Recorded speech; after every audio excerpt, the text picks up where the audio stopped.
Tinawag ni Pangulong Ferdinand Bongbong Marcos Jr. na isang professional liar ang dating PIDEA agent na si Jonathan Morales. Sinabi pa ng Pangulo na maihahalin tulad umano sa isang jukebox si Morales na kapag nahulugan ng barya ay kakanta.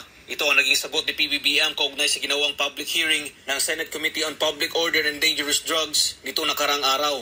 Sentro kasi ng nasabing pagdinig ang ginawa ni Morales na pre-operation report, order letter at authority to operate para hulihin ang artistang si Marcel Soriano at nooy senador na si Marcos Jr. dahil sa paggamit ng illegal na droga. Sa exclusive interview ng SMNI News kay Morales araw ng Biyernes, nilinaw nito na hindi niya inaakusahan ang Pangulo na gumagamit ng illegal na droga. Anya bilang investigador ay ginawa niya lang ang kanyang trabaho na isulat ang report na ibinigay mula sa isang confidential informant. Alam mo, nakakaawa ang ating Pangulo, no? Kaya nga, nakakaawa dahil, talaga.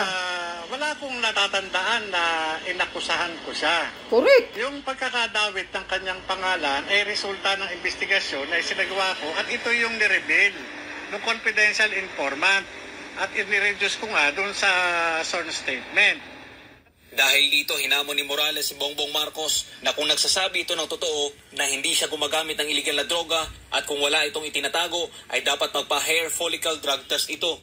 Kaya pagka ganito, yung yung kilos o pananalita ng ating Pangulo, marapat lamang talaga na sundin niya yung panawagan ng taong bayan. Yung magpa-hair follicle drug testing siya. Correct. Kaya kung meron man sa kanila ang may dapat patunayan, yun ay si BBM at hindi si Morales. Tama. Confidential informant, ang may personal knowledge. Oh. Yun ang nakakita sa kanya. Hindi ako. Correct. Kaya walang hindi nila naintindihan para sabihan ako na nagsisinungaling. Ngayon, ang burden of proof nasa kanya. Magpa-drug test siya. Oh. Para patunayan niya sa taong bayan na hindi siya nasa impluensya ng ipinagbabawal na gamot. Tungkol naman sa tanong kung sino ang tunay na sinungaling, ito ang sinabi ni ex-PIDEA agent Morales. Alam mo, lumalabas na bumabalik sa kanya yung sinasabi niya eh.